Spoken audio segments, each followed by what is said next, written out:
we're going to start seeing this shift of the NCAA going into these conflicts that they seem to can't get themselves out of. Greetings and salutations, and welcome to the Odd Coaches Podcast, the global authority on coaching wisdom, where coaching leadership meets real talk. I'm your host, Dr. Keith Adams, and on today's Throwdown Thursday edition, in segment 1, the 5 for 5 shift, the NCAA overhauls eligibility rules, and we get to talk about it with our chief legal correspondent. In segment 2, we're going to talk about how the new legislation is kind of freezing conference expansion. And in segment 3, we've got NBA stars reshaping the college organizational chart. With us today, our chief legal rep, Cassandra Ramsey's with us, and our basketball correspondent, Danny Thompson's with us. So, fans, let's set this up for you. The NCAA Division I cabinet has unanimously approved a move to a 5 for 5 eligibility model. Athletes will now be granted 5 seasons of competition to be completed within a 5-year window. So the 5-year eligibility clock begins at the earliest of 2 points: initial full-time enrollment in college or the beginning of the academic year following the athlete's 19th birthday. So this is pretty much the end of the redshirt era. The new model effectively eliminates traditional redshirt seasons, medical hardship waivers, and other common mechanisms used to extend careers. Limited exceptions will be granted only for specific scenarios such as military service, religious missions, or maternity leaves. So athletes graduating high school in the spring of 2026 and beyond fall under this new age-based model. Current athletes who have remaining eligibility after the 25-26 season will have flexibility. They may opt to use the new age-based model or continue under the previous 4 seasons and 5 years rules. And the rule is not retroactive. Athletes who have exhausted their eligibility by the end of 2025-2026 will not be granted additional seasons. Cassandra, I'm going to start with you. We followed this throughout. You are as much as in tune with this as anyone with the work you do. What are your thoughts? Really, my thoughts are a little bit. Okay, let's just start with the new rule, right? Like you said, the 5 for 5. What they're trying to do is eliminate a lot of the lawsuits that they have been facing. You know, you have professional players trying to come back and now play college sports. A lot of these things started when people started getting granted the COVID waiver, and that just led to, you had the case with Diego Pavia on the JUCO case, but he was successfully got the extra year. So that kind of opened up the litigation floodgates for people to get extra time to play college sports. So that's why you kind of see the push for this rule. I understand what the NCAA is trying to do, but I think again they missed the mark. Because and I know we're gonna get to it. The lawsuit that came less than 24 hours right after this. You know, they're looking at it to be able to stop some of these lawsuits, but as long as they continue to make rules where they don't get the athletes' input and that is not agreed to with all the entities that need to be a part of it, whether it's the conferences, the NCAA, and most importantly, the athletes. So I think they're going to still continue to see these problems as they already saw less than 24 hours into it.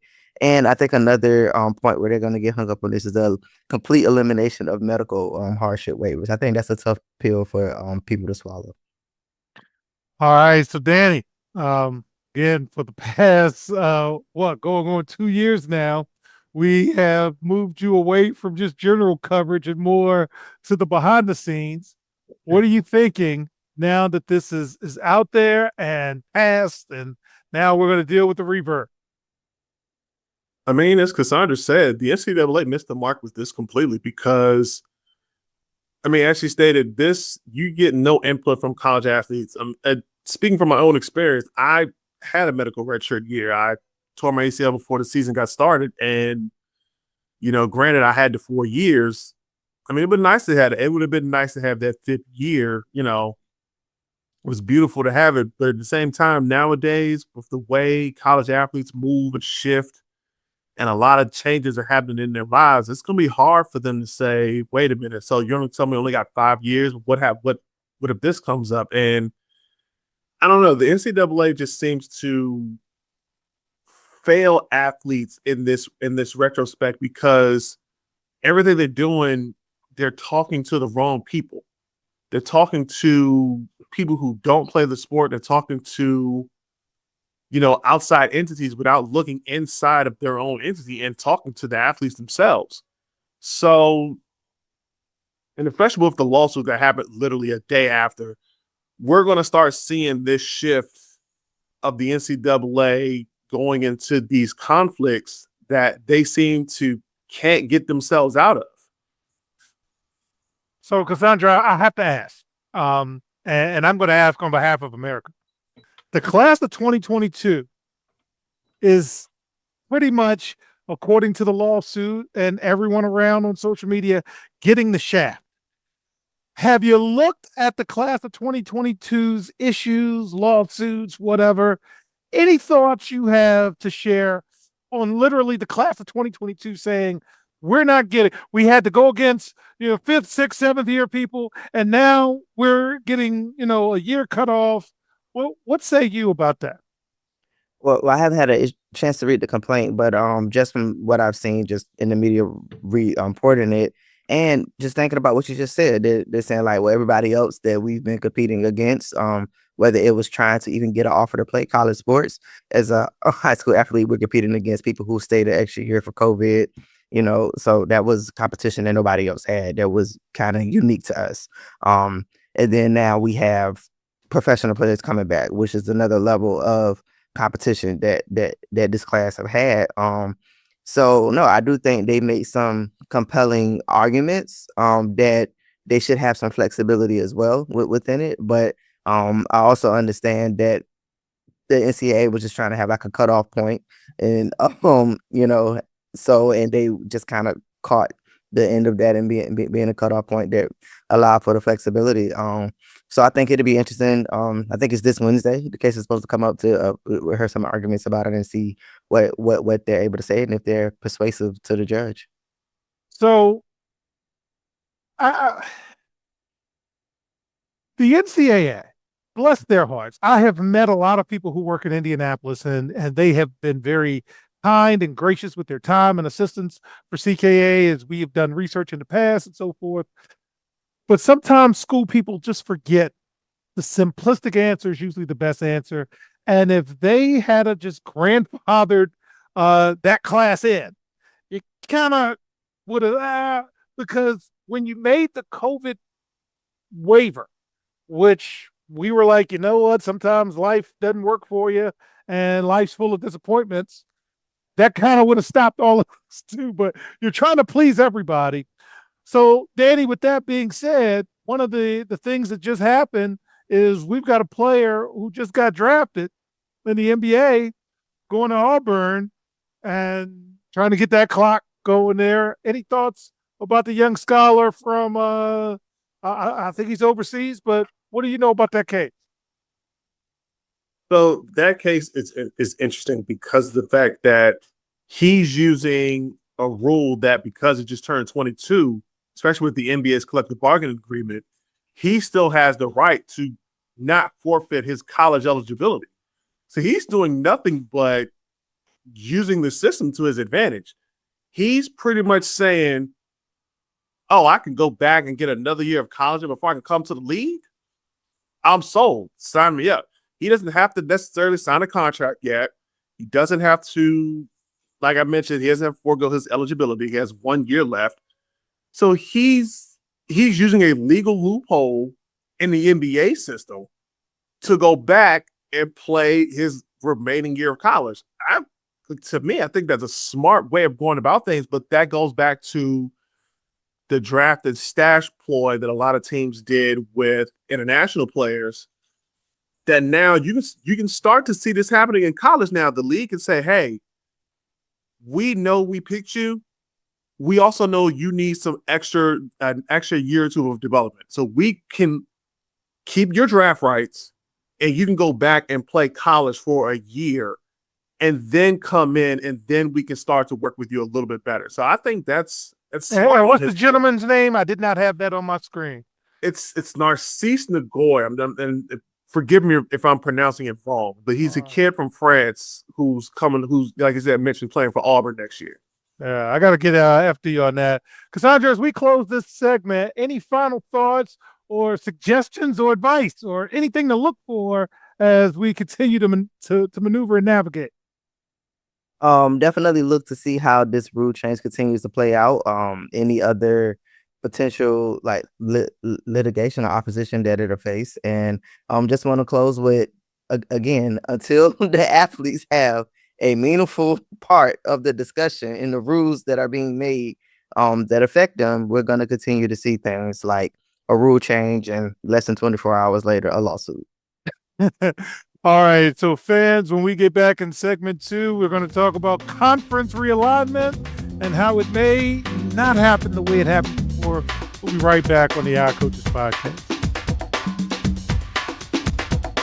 Today's student athletes face pro-level challenges without pro-level support.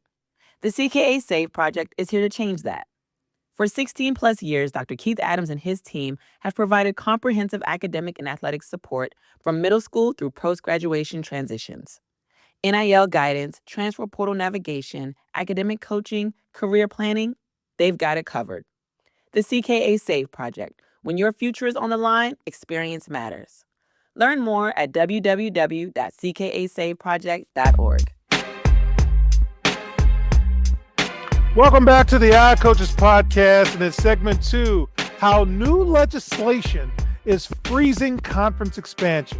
So the proposed Protect College Sports Act includes a controversial provision. For those who are into that, check out Section 205, that would prohibit major conferences earning $700 million or more in annual revenue from adding new members or merging with other leagues. By failing to include a sunset provision, the bill has created a sense of urgency. Administrators who aspire to join the SEC or the Big Ten feel pressured to accelerate realignment talks now before the bill potentially freezes current membership indefinitely.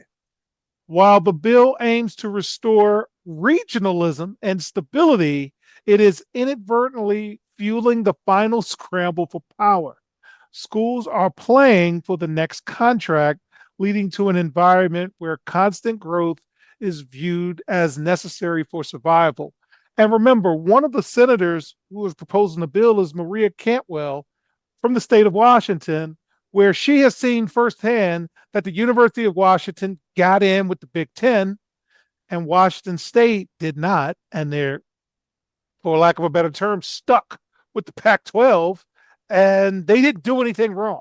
And Washington State funneled in a lot of money to football and stadiums. And now, man, this is not good. So let's look at it from the big leagues. The ACC, several member schools, including Florida State and Clemson, have signaled interest in finding an exit route. The bill's freezing effect is forcing these programs to decide whether to push for a move before the legislative window closes. And from the SEC and the Big Ten perspective, both commissioners are actively lobbying against the bill, citing concerns over antitrust protections, federal overreach, and the pooling of media rights. Now, the bill faces a difficult path to passage. It needs 60 votes in the Senate and faces significant opposition from representatives in the SEC and the Big Ten states. Despite this, Senate Majority Leader Tom Thune reportedly intends to bring it to the floor in July, creating a narrow legislation window. The conversation is complicated by outside entities such as private equity firms, which reportedly are lobbying for a restructured Super League model. Shout out to my man George Ockert, who has talked about the Super League for many, many a moon. Okay, Danny. We couched it for the audience. You have a better understanding of what's going on. Now we need your reaction. What are you thinking? I'm going to use a comic book reference. One of my favorite villains is the Joker. And one of the things he loves is chaos. And all this bill is doing is throwing a giant grenade into the chaotic movement that is trying to happen because of this bill being just the bill being created. It hasn't even passed. It hasn't been voted on. It hasn't been put on the floor yet. So you mentioned Florida State and Clemson. Florida State has been trying to find a way out for years, ever since the debacle of the the conference championship or them not making the college football playoff. They were asked years ago when I was still a toddler, when they were initially come to by the SEC to come into the conference. And at the time, Bobby Bowden was the head coach. He was like, "Nah, we're good. We're going to stay right here where we are." So now those two schools are in a quick pace to try and get a way out. And now, because the bill was just created, you have this sense of urgency amongst programs, amongst administrators, amongst conferences, especially the SEC and the Big Ten, who want to do this whole Super League is revolved around those two conferences. Now you're wondering what else is going to happen in this very short time frame. Because again, we have no idea if the bill is going to even get passed. Like you said, it has to go through it has to get 60 votes in the Senate. Then they gotta go to the House. Then they gotta go to the House. So that ain't a good look for this bill. And this bill doesn't have the support that people think that it has amongst the representatives. And now that the SEC and the Big Ten are lobbying to get rid of this bill because of the federal oversight, which I said a long time ago, y'all knock on the door long enough, you're going to get the answer you don't want. And this is what they're getting. So now, what are we going to do about said schools who are trying to find a quick way out, as I stated before? This is almost like a player is in his contract year and trying to play for a larger contract. What is going to happen with, like we mentioned, with Florida State and Clemson? We don't know what's going to happen with the other schools outside of that. What's going to happen now? And this is going to be one of those moments where this summer is really going to be a tall tale sign of what we need to look forward to come the fall. Because then we're really going to start seeing things rev up once that hits. But again, John Thune still got to put the bill on the floor in the Senate. And if he's scheduled to do that in July, that's a very, very short window for things to get done. And with that window being that short, don't expect this bill to get passed immediately. Yeah, a couple of quick things. One, I don't think the bill's it's just being a social studies teacher, a career social studies teacher, and you'll hear me say until I'm blue in the face, social studies education has been devalued. That's how this is why you don't know how the system works. And you get very excited about things, and we're like, when's the calendar? Lame duck. Yeah, I don't think this is going to work out. So I'm not going to overly react to this. I'm just covering the news. Two, I live in Maryland, and the University of Maryland was pretty much a charter member of the Atlantic Coast Conference. And so many people around me. I was just at Maryland for a prospect camp with Point 5.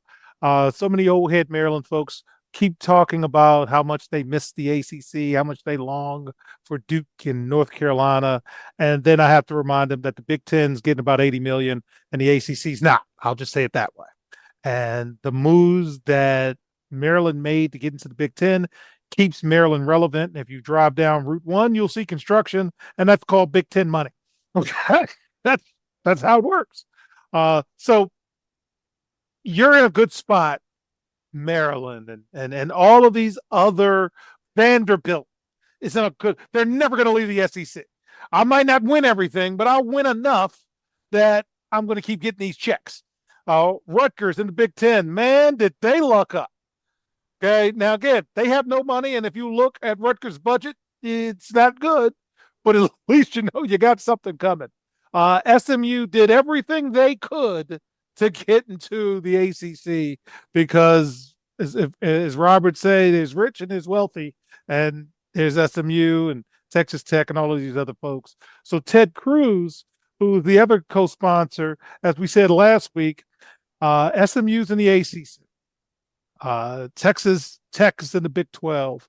Texas A&M and UT, that's Texas, University of Texas, they're in the SEC, and nobody's really happy about it. So it's a lot that we have to deal with this.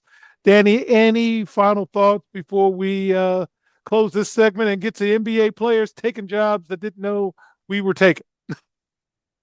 Well, I mean, this is one of those things where I'm going to have to really pay attention to it this summer because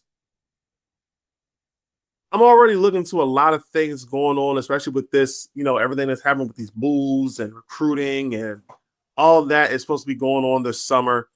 Now you have to sit back and wonder what's going to happen if, let's just say, Pandora's box opens and this bill gets passed. Again, I'm with you. I'm a strong proponent. This bill is not going to get passed. There is still a what-if scenario if it does. Now that grenade that is in chaos, you have just created anarchy. Because now programs are going to really start to rev things up to get out of certain contracts to get to where the money is. Like you mentioned, look at what Maryland's doing with the money they got. Because again, I'm with you. I live in Maryland. I drive down 495 a lot of times. And I have seen that construction for that new stadium and that school every time I drive down 495. It's about to get real this summer. And again, like I said, if that bill gets passed, anarchy is here. All right. So fans, in segment 3, a lot of NBA players are taking college GM and player roles, and we're going to have that conversation. We'll be right back on the Odd Coaches Podcast. Hi, everyone. Dr. Keith Adams here, and for over 30 years, I've dedicated my life to helping student athletes succeed, not just on the fields and the courts, but in the classroom and beyond, and that's why I founded the CKA Save Project.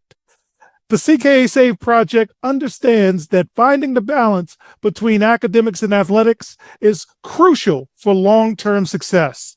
That's why the CKA Save Project offers a range of programs, including personalized consulting, mentorship, and coming in 2027, our innovative Gap Year Basketball Academy designed to assist both young men and women reach their full potential both on and off the court. I'm incredibly excited to announce that the CK Save Project is now partnering with the Cascade Sports Network.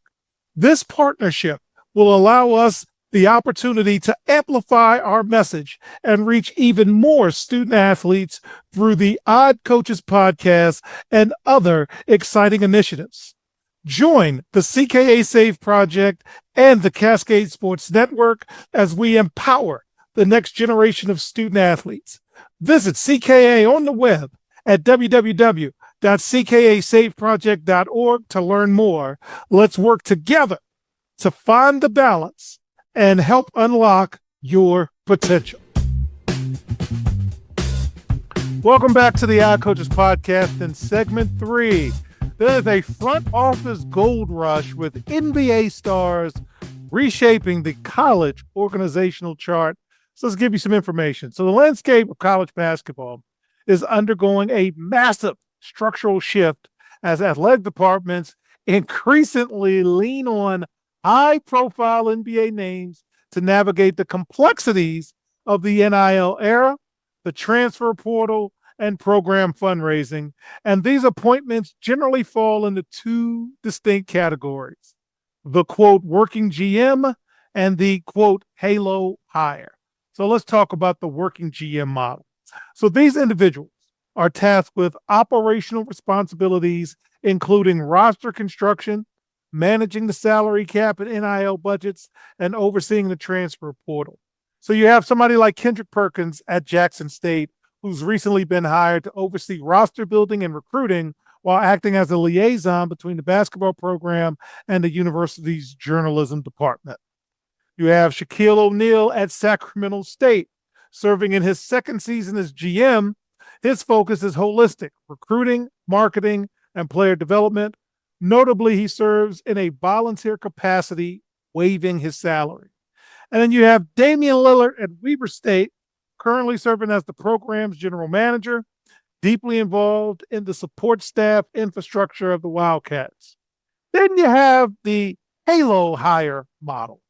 These roles are primarily symbolic, leveraging the star power and mentorship potential and personal wealth of the legendary alum to boost recruiting and fundraising.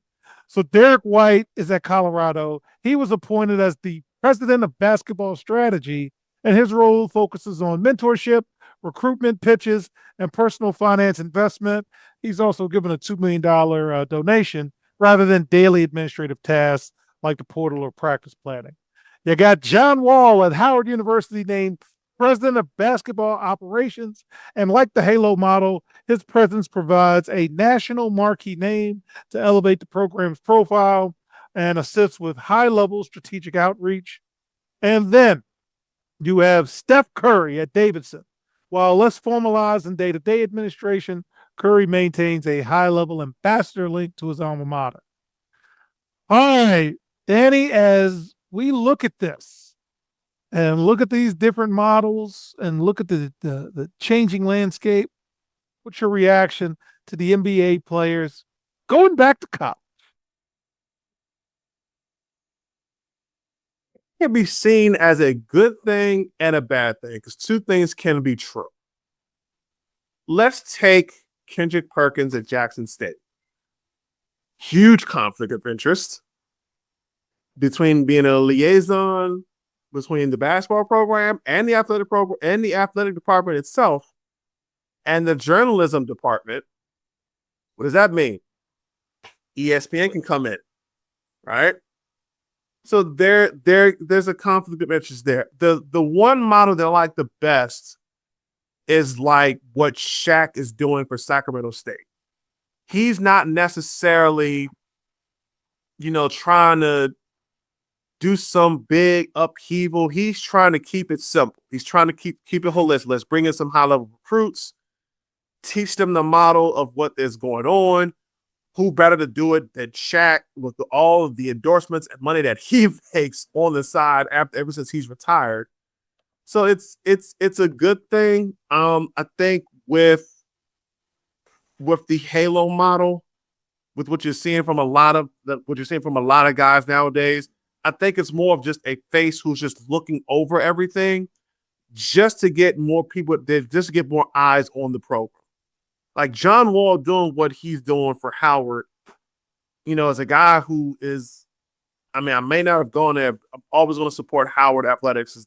It's in my backyard as we speak. That's a big deal because now more eyes are coming on the program, which means more people will start paying attention to, okay, what's going on over there? Should I start getting my son and or daughter, especially when it comes to a basketball perspective, can you come to this program and further your portfolio? And it can be done. Even with now, granted, we talked about Kendrick Perkins, a couple minutes ago. That's still a big deal for Jackson State. They already had a high-profile deal when Deion Sanders was there. Now you're bringing in another high-profile former athlete to come in and uplift your basketball program, which is huge for HBCUs in this retrospect because a lot of times those universities get lost in the shuffle when it comes to recruiting, when it comes to money, when it comes to deals, especially TV, especially media rights deals. With those faces on the program, it brings in some good publicity and it brings in more notoriety to the school. So like I said, it can be a good thing and it can be a bad thing, depending on the role of the athlete in the program. Yeah. So a couple of things for me. One, Howard University, I do not mind sharing that Kenny Blakeney is a friend of mine, the head coach. We are contemporaries, and I root like heck for him. And at the Final Four, we got a chance to catch up. It's sad that we have to go to the Final Four to catch up, and we're literally 20 minutes down the road from each other. And he's extremely excited about these different opportunities coming and go Kenny. The CKA Save Project has developed a postgraduate academy starting in 2028. And we're looking at a structured intentional model. So what that means is we're going to have 14 players. That's it. All of the players will pay the full tuition price. But the thing that makes us unique in terms of this changing marketplace, and we talked about the 5 and 5, is that they're going to have an opportunity to get 6 to 12 college credits over the course of the year, so they won't be full-time students. In addition, they're going to have a GM focused on helping those 14. They're going to have a head coach focused on those 14. They're going to have 2 assistant coaches focused on those 14s. They're going to have an athletic trainer focused on that 14. In addition, they're going to have an academic success coach that is focused on helping them get college credits. They're going to have a career success coach. They're going to have all of these things. And then when they leave, they will have it through graduation wherever they go. So we will assist with the transfer portal. We will assist with NIL. It is fully 360 holistically. And that's what's going to make our model different, is because we can assist academically because we got the best in the world doing it. And we can assist athletically because we've got the best in the world doing it. So I'm excited as we follow all of these things. Here's where the CKA Save Project can directly impact. So instead of just talking about it, we're going to have something to say about how we can get you not only into college, but get you out with a degree and not just measurable progress. Any thoughts before we wrap up, sir? I like that model is in effect, because now athletes will go into college with a much needed head start that many athletes do not get. Now, going back to the athletes, the former NBA players, in a sense, that again is giving athletes a head start, because I mentioned earlier, who better to teach you how to go out, enhance your portfolio so that when you can have all these endorsements than Shaq. Shaq's face is on every single piece of advertisement that you can find on TV. You can find most things that Shaq's face is on it in some way, shape, or form. These athletes, especially these NBA players, they can show these athletes the necessary tools needed to get things done on and off the court. They can show them what they need to do on the court. This is what you need to do. Da da da da. The big thing is off the court, which in many cases, a lot of athletes do not have that knowledge. They do not have the expertise, and they don't have the right people around them to show them the steps necessary. So I think athletes having this leg up over a lot of other people, this is where you'll start to see like that vital few really reap the rewards of this. And I think that's a great thing to see. Yeah. So if you're interested, visit our website, www.cksaveproject.org. Click the Postgrad Academy. You can read about that, in addition to our Career Launch Academy, our VIP program. So we're really excited about what we're doing. And as we close, our summer college football preview schedule is forming. We'll be doing an FCS preview, HBCU preview, and I'm hoping that the Odd Coaches podcast can cover MEAC Media Day next month. I'm hoping that. We'll cover the Mid-American Conference, the Mountain West Conference, Conference USA, Sun Belt, the American Athletic Conference, and we'll sneak in UConn with that, as we will sneak in the Pac-12 with the Mountain West. We'll see how that works out. Then we'll get to the Atlantic Coast Conference, and Notre Dame will be a part of that, even though they're not in the conference. Big 12, Southeast Conference, and the Big 10. And then finally, our OCP National College Football Preview will air August 27th. So I am excited about it. We're going to try to sneak Danny into some of this as we expand his role with the Odd Coaches Podcast Global Access Initiative. And on behalf of Danny Thompson, I'm Dr. Keith Adams saying thank you for listening and or watching the Odd Coaches Podcast, also seen on the Cascade Sports Network. And we will see you on the sidelines. Until next time, take care. We hope you enjoyed today's show. The Odd Coaches Podcast drops new episodes every Tuesday, Wednesday, and Thursday. Make sure you subscribe to the Odd Coaches Podcast on YouTube, Spotify, and iHeartRadio. Follow the Odd Coaches Podcast on the X platform at Odd Coaches. Follow Dr. Keith Adams and the CKA Save Project on social media at CKA Save Project. For more information about the CKA Save Project, visit them on the web at www.cksaveproject.org. See you next time on the Odd Coaches Podcast.